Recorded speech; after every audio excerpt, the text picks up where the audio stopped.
10 आणि 12 एप्रिल रोजी एसबीआय क्लर्कची मेन्सची परीक्षा संपली। अजून तिचा निकाल लागायचा बाकी आहे। उद्या एसबीआय पीओची मेन्सची परीक्षा आहे, त्याचा निकाल अजून काही दिवसांमध्ये लागेल।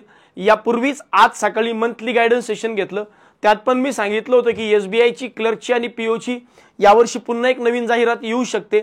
तर या सगळ्या गोष्टी ज्या आहेत या अजून घडायच्या बाकी आहेत।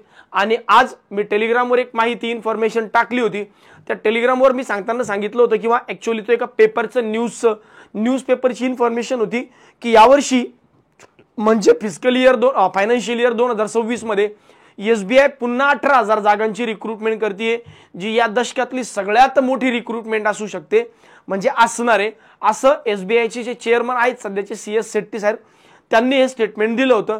तर मग त्यानंतर मी स्वतः क्रॉस चेक करण्याचा प्रयत्न केला की ही न्यूज खरंच किती तथ्य आहे, सत्य आहे का, मागच्या वर्षीच्या रिक्रुटमेंट याच्यामध्ये ॲड होत आहेत की पुढच्या वर्षीच्या फ्रेश रिक्रुटमेंट येत आहेत। तर त्यासाठी सगळ्यात पहिल्यांदा पेपर कटिंग बघूया आपण, जी न्यूज होती ती न्यूज बघूया। इकॉनॉमिक टाइम्स कडून ही न्यूज आली आहे। इकॉनॉमिक टाइम भारतातला एक one of the prestigious newspaper आहे। कुठल्याही बातम्या या अशा आडमतडम लावणार नाहीत, हे तुम्हाला चांगलं डेफिनेटली माहिती आहे। तर यांची न्यूज अशी होती की SBI to hire 18,000 officers in fiscal year 26, largest recruitment in a decade, says chairman CS Shetty. तर जे सध्याचे चेअरमन आहेत त्यांचं म्हणणं आहे की लार्जेस्ट रिक्रुटमेंट जी आहे या डेकेडमध्ये असणार आहे। मग या 18,000 रिक्रुटमेंटमध्ये किती किती स्टाफ कोणकोणत्या प्रकारचे भरले जातील। आता हा जो मुद्दा आहे हा केव्हा चर्चेत आला सध्या जस्ट एसबीआयचे Q4 चे जे रिझल्ट्स ते डिक्लेअर झाले, म्हणजे क्वार्टरली बेसिसवर जेव्हा एसबीआयचं प्रत्येक ऑर्गनायझेशन डिक्लेअर करतं की आमची Q3 मध्ये आम्ही अशी ग्रोथ केली, Q4 मध्ये, तर मार्च एंड पर्यंत जे रिझल्ट्स आहेत हे डिक्लेअर आता जस्ट झाले। आणि यावर्षी एसबीआयला 1,00,000 कोटीचा जो नेट प्रॉफिट आहे हा एसबीआयने अचीव केला। तर एसबीआयचा हा हायेस्ट प्रॉफिट आहे ऑलमोस्ट आतापर्यंतचा। तर त्या अनुषंगानं ते जे आहेत NDTV सोबत यांची एक मुलाखत मी आत्ता बघितली, त्यानंतर CNBC सोबत मुलाखत बघितली।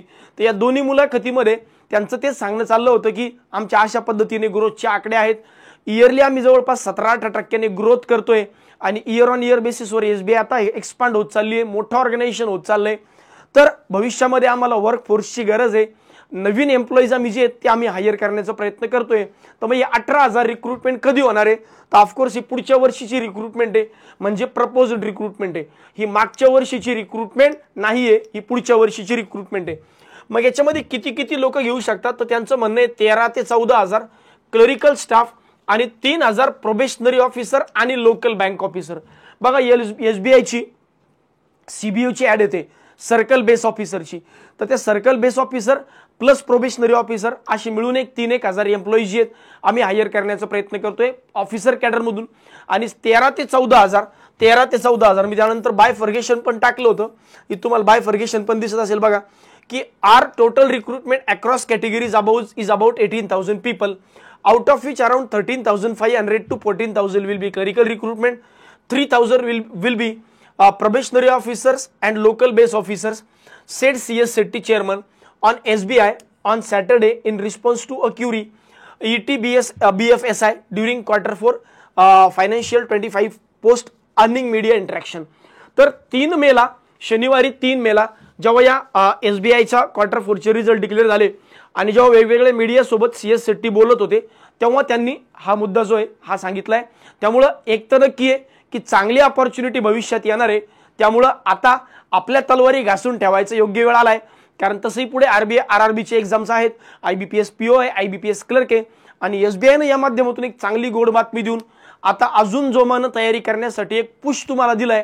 त्यामुळे सगळ्यांनी याची तयारी आतापासून करायला हरकत नाही, आता थांबायचं नाही। यावर्षी डेफिनेटली चांगला जॉब मिळून जे इथून जायचंय त्यासाठी सर्वांना शुभेच्छा।